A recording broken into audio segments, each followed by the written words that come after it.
Simple recipes with गौरीमध्ये सगळ्यांचे मनापासून स्वागत.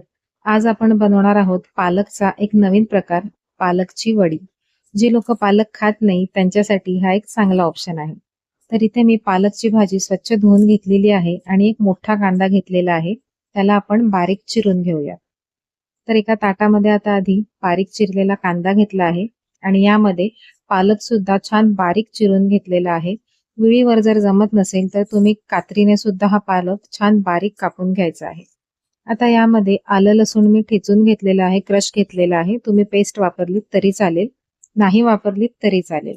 मीठ घेतलंय चवीनुसार, हळद, मिरची पावडर आणि थोडासा गरम मसाला घेतलेला आहे. आता हे सगळं जिन्नस आपल्याला एकजीव करून घ्यायचं आहे. हे सगळे मसाले, आलं लसूण पेस्ट, पालक आणि कांद्याला व्यवस्थित चोळून घ्यायचं आहे. कांद्याच्या ज्या पाकळ्या आहेत एकमेकांना चिकटलेल्या, त्या सगळ्या आपल्याला वेगवेगळ्या करून घ्यायच्या आहेत. मोकळा कांदा आपल्याला होईपर्यंत छान मिक्स करून घ्यायचा आहे. आता 1 ते 2 मिनिटं हे मिश्रण छान असंच आपण मिक्स केल्यामुळे, मीठ घातल्यामुळे याला पाणी सुटलेलं आहे. आता यामध्ये सुरुवातीला आपल्याला चण्याचं पीठ सुक्कच मिक्स करून घ्यायचं आहे. तुम्हाला जितकं हवे असेल त्या हिशोबाने चण्याचं पीठ तुम्ही यामध्ये घ्यायचं आहे. सुरुवातीला मी इथे सुक्कच चण्याचं पीठ यामध्ये मिक्स करून घेते. 1 वाटी चण्याचं पीठ मी घेतलेलं आहे. छान हे एकजीव झाल्यानंतर हे कांद्याला जे पाणी सुटलंय त्यामध्ये हे पीठ आपल्याला नीट छान मिक्स करून घ्यायचंय आणि मग नंतर यामध्ये आपल्याला थोडंसं पाणी घालून तुम्हाला हवे असेल तेवढं सैल करून घ्यायचंय. तर आता मी यामध्ये थोडंसं पाणी घालते, 2 ते 3 चमचे इतकं, आणि आपण याला छान आता भिजवून घेऊया. सुरुवातीलाच पाणी घातलं तर व्यवस्थित चण्याचं पीठ ह्यामध्ये लागलं जात नाही. सगळे मसाले वगैरे अगदी व्यवस्थित आपल्याला ते मुरवून घ्यायचे आणि मग नंतर यामध्ये आपल्याला पाण्याचा वापर करायचा आहे. पाणी सुद्धा खूप जास्त वापरायचं नाहीये, कारण आपल्याला ही वडी तव्यावरती लावायची आहे. त्यामुळे खूप जास्त पातळ करायची नाहीये. तर बघा, या हिशोबाने मी इथे हे पीठ आता भिजवून घेतलेलं आहे.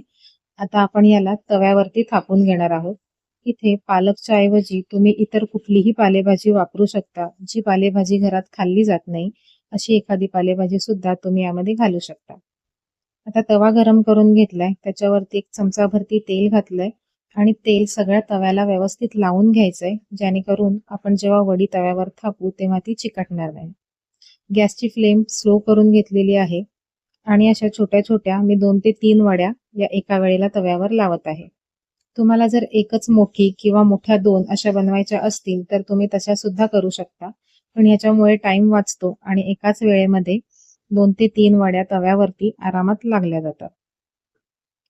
ज्यांना पालेभाजी आवडत नाही, लहान मुलं, घरातली मोठी माणसं सुद्धा पालेभाजी खायला मागत नाही, अशा वेळेला तुम्ही अशी आयडिया करून त्यांना पालेभाजी खाऊ घालू शकता. तर आता वड्या थापून झालेल्या आहेत. 3 ते 4 मिनिटं मंद गॅसवर एका साईडनी छान खरपूस होऊन द्यायच्या आहेत. गॅसची फ्लेम कुठेही आपल्याला हाय करायची नाहीये. आता बघा, 3 ते 4 मिनिटे झालेली आहेत आणि वड्या आपल्याला चेक करायच्या आहेत खालून सुटतायत का. जर व्यवस्थित खालून वड्या सुटत असतील तर आपल्याला याला पलटी करून घ्यायचं आहे. पण त्याच्या आधी आपल्याला याच्यावरती थोडं थोडं तेल सोडायचं आहे वरच्या साईडनी, कारण वडी जर पलटी केली तर व्यवस्थित ती दुसऱ्या साईडून सुद्धा खरपूस भाजली जाईल, तव्याला चिटकणार नाही. तर अशा पद्धतीने बघा, अलगद कालथा घालून आपल्याला ही वडी पलटी करून घ्यायची आहे. आणखीन थोडासा सोनेरी रंग सुद्धा या वडीला आला तरी चालेल.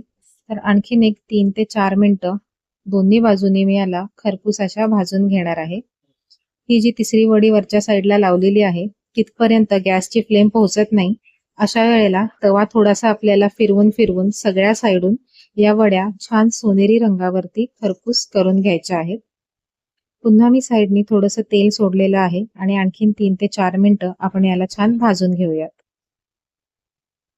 तर 3 ते 4 मिनिटं इथे झालेली आहेत आणि तुम्ही बघू शकताय वडीचा कलर किती सुंदर असा आलेला आहे तो. मी दोन्ही साईडून छान तेल सोडून तवा थोडा थोडा फिरवून या वड्या इथे खरपूस भाजून घेतलेल्या आहेत. तर अगदी तोंडी लावायला वरण भाताबरोबर, चपाती भाकरी बरोबर, अगदी मुलांना टिफिनमध्ये, तुम्ही स्वतः सुद्धा टिफिनमध्ये साईड डिश म्हणून ही रेसिपी बनवून नेऊ शकता. तर नक्की ट्राय करून बघा. कोणतीही पालेभाजी तुम्ही यामध्ये घातली तरी ती आवडणार नाही असं होणार नाही.